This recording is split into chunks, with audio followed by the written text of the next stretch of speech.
Hello students, welcome to Think Study. तो students, आज हम बात करेंगे विलयन की सांद्रता के बारे में। तो जैसा कि हम जानते हैं कि विलयन के दो घटक होते हैं। कौन कौन से? विलेय और विलायक। तो विलयन जो होता है उसमें उपस्थित विलेय पदार्थ की मात्रा के आधार पर हम विलयन को क्या कह सकते हैं? तनु सांद्र या संतृप्त विलयन कह सकते हैं। तो विलयन की सांद्रता को समझने से पहले हम लोग सबसे पहले बात करेंगे तनु विलयन, सांद्र विलयन और संतृप्त विलयन के बारे में। तो सबसे पहले बात करते हैं तनु विलयन की, तनु विलयन और सांद्र विलयन की। तो तनु और सांद्र विलयन दोनों को समझने के लिए हम समान आयतन के दो गिलास ए और बी की बात करते हैं। दोनों गिलास ए और बी में समान मात्रा में पानी मौजूद है। अब हम गिलास ए में 1 चम्मच चीनी मिलाते हैं और गिलास 2 में 2 चम्मच चीनी मिलाते हैं। तो चूँकि विलायक की मात्रा यानी पानी की मात्रा गिलास ए और बी में समान है, तो गिलास ए का जो विलयन होगा वो गिलास बी की अपेक्षा तनु विलयन होगा या डाइल्यूट सॉल्यूशन होगा। क्यों होगा? क्योंकि गिलास ए में हमने केवल 1 चम्मच चीनी मिलाया है। इसी तरह से गिलास बी का जो विलयन होगा वो गिलास ए के विलयन की तुलना में सांद्र विलयन होगा या कंसंट्रेटेड सॉल्यूशन होगा। अब हम बात करते हैं संतृप्त विलयन की। तो संतृप्त विलयन यानी कि सैचुरेटेड सॉल्यूशन। तो संतृप्त विलयन क्या होता है? किसी विलयन में दिए गए निश्चित तापमान पर यदि विलयन में विलेय पदार्थ नहीं घुलता है तो उसे संतृप्त विलयन कहते हैं। तो इसको हम लोग समझ लेते हैं अपने भाषा में। बच्चों, कोई ऐसा विलयन जिसका कि ताप समय के साथ परिवर्तित न हो, यानी उस विलयन का ताप निश्चित हो।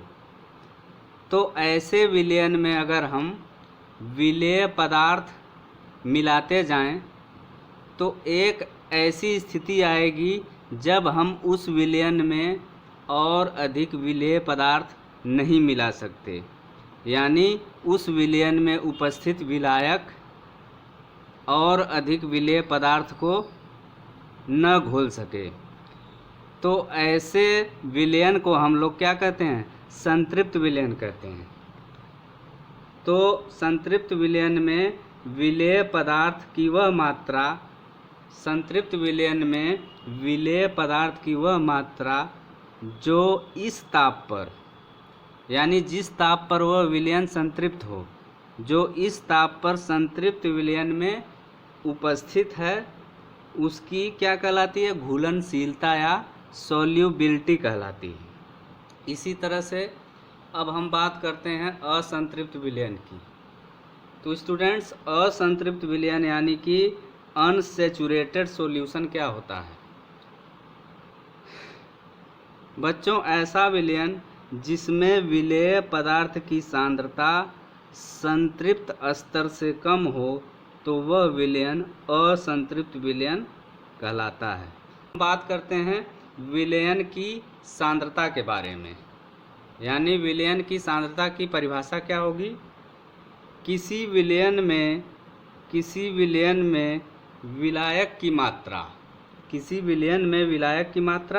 विलायक की मात्रा से मतलब द्रव्यमान या आयतन में घुले हुए विलेय पदार्थ की मात्रा को विलयन की सांद्रता कहते हैं। स्टूडेंट्स, विलयन की सांद्रता क्या होती है? किसी विलयन में विलायक की मात्रा द्रव्यमान या आयतन में घुले हुए विलेय पदार्थ की मात्रा को विलयन की सांद्रता कहते हैं। तो विलयन की सांद्रता को निकालने के कई विधियां हैं, लेकिन आपको क्लास 9th में केवल 3 विधियों को पढ़ाया जाएगा। तो स्टूडेंट्स, पहले तरीके से हम लोग विलयन की सांद्रता कैसे निकालते हैं। विलयन के द्रव्यमान प्रतिशत द्वारा द्रव्यमान। तो इसका फार्मूला क्या है, विलेय का द्रव्यमान अपान विलयन का द्रव्यमान इंटू 100 यानी गुणे 100।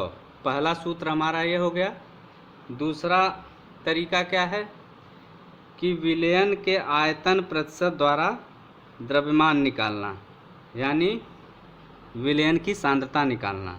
तो ये हो जाएगा विलेय का द्रव्यमान अपान विलयन का आयतन इंटू 100।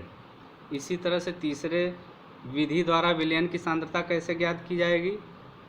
तीसरी विधि द्वारा विलयन के आयतन प्रतिशत द्वारा आयतन, विलयन के आयतन प्रतिशत द्वारा आयतन बराबर हो जाएगा विलेय का आयतन अपान विलयन का आयतन गुणे 100।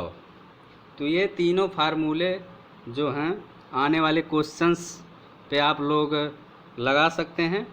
तो ये था आज का वीडियो। अगर वीडियो आपको अच्छा लगे तो वीडियो को लाइक करें, चैनल सब्सक्राइब करना न भूलें। Thanks for watching.